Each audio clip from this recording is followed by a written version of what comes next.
کے لیے ہمارے تمہارے پاس لوگ کہہ دیتے ہیں کہ یہ دنیا دارالاسباب ہے. کیا کہتے ہیں؟ یہ تو کہتے ہیں یہ دنیا دارالاسباب نہیں ہے, یہ دنیا دارالعمل ہے. اگر دارالاسباب ہوتی دنیا تو ان فرشتوں کا کوئی مطلب ہی نہیں تھا. ارے کوئی مطلب تھا؟ فیصلے کاہے پہ آتے ہیں؟ اس پہ آتے ہیں کہ ہماری دکان میں سامان کتنا رکھا ہوا ہے, ہمارا کتنا کھیت ہے, اس میں کتنا فصل پیدا ہوا. اللہ کیا فیصلے اس پہ آتے ہیں؟ ہمارے گھر میں سونا کتنا, اس پہ فیصلے آتے ہیں؟ یا یہ جو عمل لے جاتے ہیں اس پر فیصلے آتے ہیں؟ یہ دنیا دارالاسباب ہے یا دارالعمل؟ دارالعمل ہی تو ہے.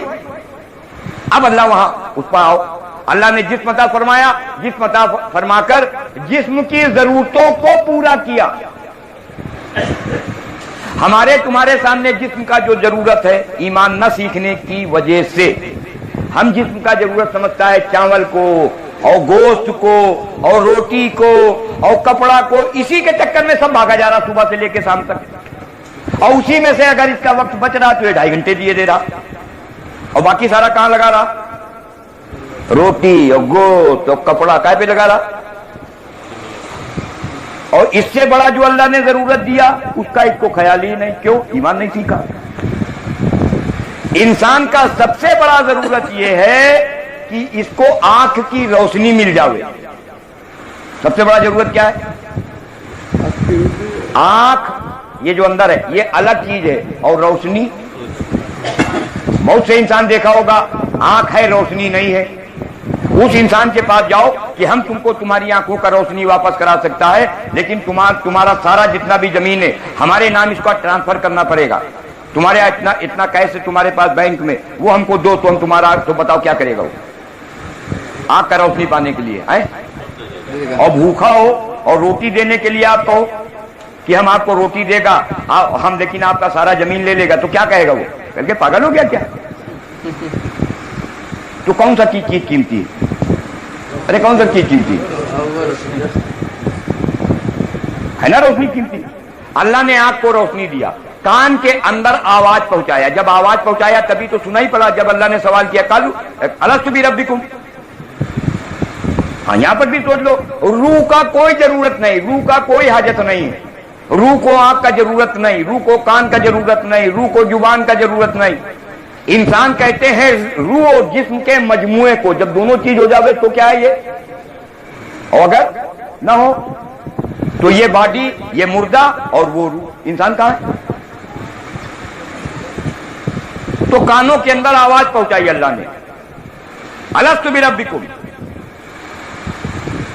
زبان نے اقرار کیا قالوا بلا. کیا کیا؟ بول. یہ بول کس نے دیے؟ زبان الگ چیز ہے, بول الگ چیز ہے. بول کو تو سمجھنا ہو تو اس زمانے میں آسانی سے سمجھا جا سکتا ہے. جس کا بھائی, جس کا ابا یہاں سے باہر بامبے میں, دہلی میں, عرب میں, امریکہ میں, افریقہ میں, کسی بھی کنٹری میں ہو, اپنا بول اس کے پاس آدمی بھیج دیتا ہے نہیں بھیج دیتا ہے؟ بھیجتا ہے نہیں بھیجتا ہے؟ اس نے نکالا اور ڈائل کیا اور بول گیا نہیں گیا؟ ارے بول بھیجتا ہے نہیں بھیجتا؟ جس نے بول دیا وہ 1 پیسہ چارج نہیں کر رہا, اور جو بول ہمارا بھیج رہا وہ بیچ میں دلالی کر رہا کہ امریکہ بھیجے گا تو 12 روپے منٹ لے گا, عرب بھیجے گا تو 10 روپے منٹ لے گا. ارے لے رہا نہیں لے رہا؟ اور وہ جس نے بول دیا لے رہا, اور اگر چارج کر دے وہ بھی 1 پیسہ منٹ. تو یہ بڑی بڑی نعمتیں اللہ نے ارے دی تھی, وہاں نہیں تھی, دے رکھی یا نہیں دے رکھی. اب یہاں ایک سوال یہ پیدا ہوتا ہے کہ اللہ نے آسمانوں کے اوپر جب یہ سوال کیا تو روٹی اور بوٹی دیا بھی یا نہیں دیا؟ ایک سوال پیدا ہوگا. جب آنکھ کا روشنی اور زبان کا بولو تو ٹھیک ہے, کھانا بھی دیا ہے نہیں دیا؟ کھانا بھی دیا. ایک سوال اندر آئے گا کہ جب جسم ہے تو جیسے ہم نے بتلایا بھوک بھیجے گا تب روٹی کی ضرورت پڑے گی نا, نہیں بھیجے گا تو. عیسیٰ علیہ السلام کو کتنے دن ہوئے دوسرے آسمان پر اللہ نے اٹھایا ہے؟ ارے بولو تو. عیسیٰ علیہ السلام کو لگ بھگ 2000 سال ہو گئے ہیں زندہ اسی انسانی جسم کے ساتھ آسمان پر اٹھایا ہے. کہاں اٹھایا ہے؟ کتنا؟ 2000 سال. اور دجال کو قتل کرنے کے لیے بخاری و مسلم کی روایت ہے 2 فرشتوں کے پروں پر ہاتھ رکھ کے مسجد اقصی کی مینار پر وہ اتارے جائیں گے. تو اب 2000 سال سے حضرت عیسیٰ علیہ السلام آسمانوں کے اوپر ان کے کھانے کا کیا سسٹم ہے؟ فرشتے لے جاتے ہیں یہاں سے 5 سٹار ہوٹل سے. یا اللہ نے وہاں پہ زمین دے رکھا ہے کہ عیسیٰ یہاں پہ اللہ جب ڈالیں گے تب ضرورت پڑے گا. بخار ڈالیں گے تب تم کو شفا کا ضرورت ہے. نہیں ڈالا تو اللہ کے نبی صلی اللہ علیہ وسلم کے گھر کے اوپر اللہ کے نبی کے دروازے پر بخار آ کے کھڑا ہو گیا. کون؟ حیات الصحابہ کی روایت. بخار آ کے کھڑا ہو رہا اور وہ کہہ رہا یا رسول اللہ مجھ کو اجازت دیجئے میں آپ سے ملاقات کرنا چاہتا ہوں. کون کہہ رہا؟ بخار. اجازت دیجئے میں آپ سے ملاقات کرنا چاہتا ہوں. اللہ کے نبی نے کہا تجھے اجازت ہے. بخار اندر آ گیا. اللہ کے نبی نے پوچھا تو کون؟ کہنے لگا ام ملجم. عربی میں اب اس میں ایک نام اور بھی لکھا ہے. تیسری علم میں ہے یہ حیات الصحابہ میں. ام ملجم میں ام ملجم ہوں. گوشت کاٹتا ہوں اور خون چوستا ہوں. کیا کرتا ہوں؟ یا رسول اللہ آپ جن لوگوں سے آپ محبت کرتے ہیں مجھے وہاں بھیج دیجئے. 3 روایتیں ہیں الگ الگ. ایک حضرت سلمان رضی اللہ عنہ کی روایت ہے, ایک حضرت ابو ہریرہ سے روایت ہے, ایک راوی کوئی اور غالباً صحابی ہیں. تو اللہ کے نبی سے جب یہ کہا نا آپ جن لوگوں سے محبت کرتے ہو وہاں بھیج دیجئے, تو اللہ کے نبی نے کہا جا تو قبا چلا جا. کہاں چلا جا؟ قبا. انصار صحابہ کی بستی. یہ قبا چلا گیا. سارے مرد اور عورت صحابہ و صحابیہ کے جسم کے اندر داخل ہو گیا. کہاں داخل ہو گیا؟ روایت کے اندر موجود ہے باج کا اتنا خون چوسا ہے کہ ان کا چہرہ پیلا پڑ گیا, اور باج کا اتنا گوشت کاٹا ہے کہ وہ ان کا بدن کمزور پڑ گیا. یہ سارا کا سارا پریشان ہو کے رات ہی میں اللہ کے نبی صلی اللہ علیہ وسلم کے روضے اطہر وہاں آپ کے گھر کے اوپر آئے اور کہنے لگے یا رسول اللہ مجھے بخار نے آ گھیرا. کیا بولا؟ بولو تو اللہ کے نبی صلی اللہ علیہ وسلم نے ان سے ارشاد فرمایا کہ بتاؤ کیا چاہتے ہو؟ کہو تو دعا کر دوں یہ چلا جاوے. تو صحابہ نے کہا رسول اللہ دعا کر دیجئے. اللہ کے نبی نے اللہ سے بولا, اللہ نے حکم دیا, بخار سب کا جسم سے باہر ہو گیا. یہ لوگ سب چلا. پیچھے سے ایک انصاری صحابیہ بوڑھی وہ آگے آئیں. جب یہ سب آگے چلے گئے تو وہ آئیں اور کھڑی ہو گئے اللہ کے نبی کے سامنے اور بتلا رہے ہیں کہ یا رسول اللہ میں بھی انہی انصار میں سے ہوں, میرے لیے بھی دعا کر دیجئے. تو اللہ کے نبی نے ان سے کہا 2 باتیں ہیں, 2 باتوں میں بتاؤ تمہیں کیا پسند ہے. ایک بات تو یہ کہ اگر صبر کر لو تو جنت واجب ہو جاوے, اور دوسرا یہ کہو تو میں دعا کر دوں تو تمہارے جسم سے اللہ اس کو نکال لے میں. تو انہوں نے کہا 3 مرتبہ کہا نہیں نہیں نہیں, اللہ کی قسم میں جنت کو خطرے میں نہیں ڈال سکتی, میں صبر کروں گی. اس لیے اللہ کے نبی نے فرمایا تھا کہ مجھے وہ چیزیں دکھلائی جاتی ہیں, وہ چیزیں دکھلائی پڑتی ہیں جو تمہیں دکھلائی نہیں پڑتی.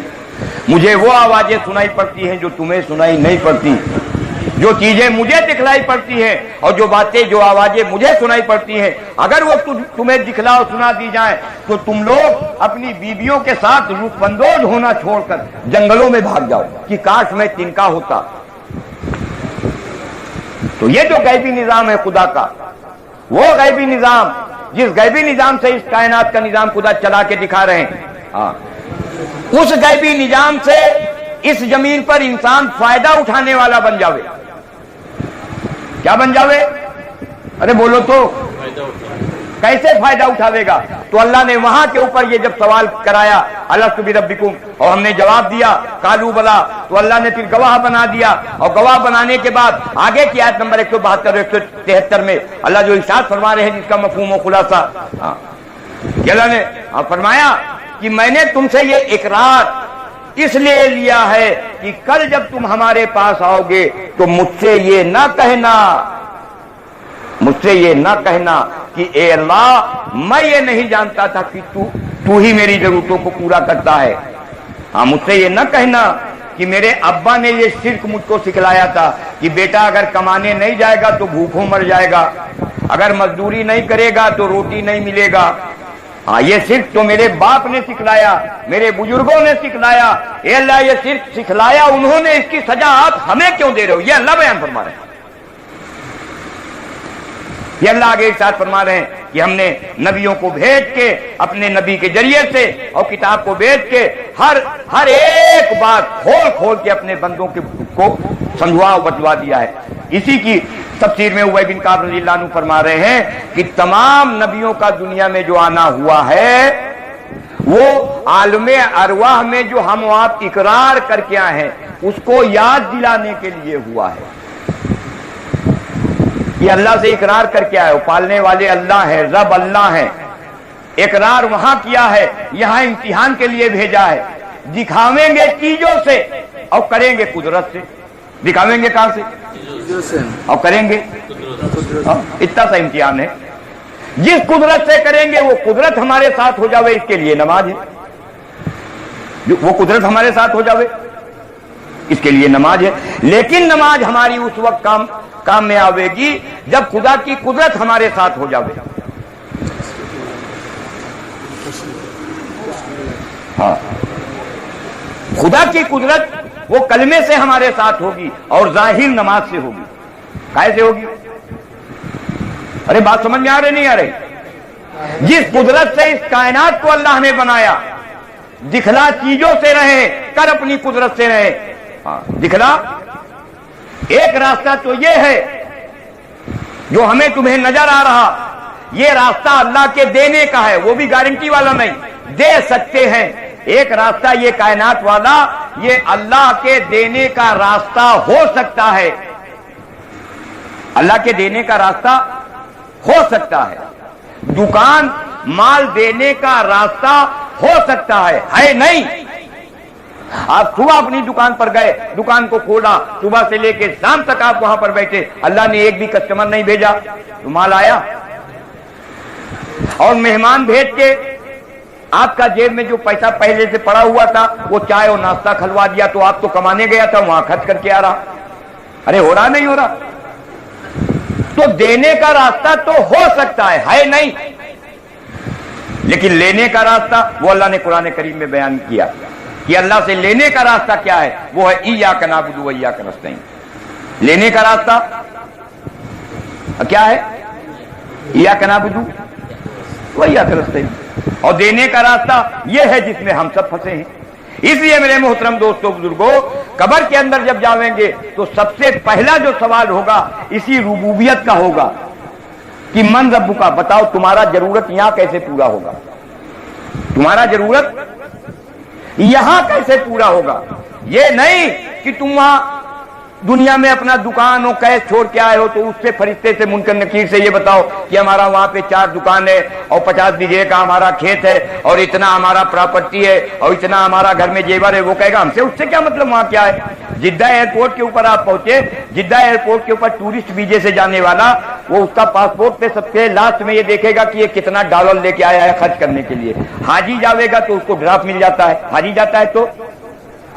اور جب کسی کام کرنے کسی کفیل کے ویزے سے جاتا ہے تو وہ کفیل اس کا روٹی کا, اس کے خرچے کا, اس کا دوا کا وہ کفیل ہوتا ہے, وہ اس کو وہ دیتا ہے. اب آپ اس سے ٹورسٹ ویزے سے گئے ہو, پیسہ آپ خرچ کرنے کا لے کے نہیں گئے ہو, $1 کا انٹری نہیں ہے, آپ کو اپنا ایئرپورٹ سے باہر نہیں نکلنے دے گا, وہیں سے واپس کر دے گا کہ ہمارا ملک میں بھیک نہیں مانگا جاتا ہے, واپس جاؤ, یہاں خرچ کیسے چلے گا, تم کو روٹی کیسے ملے گا.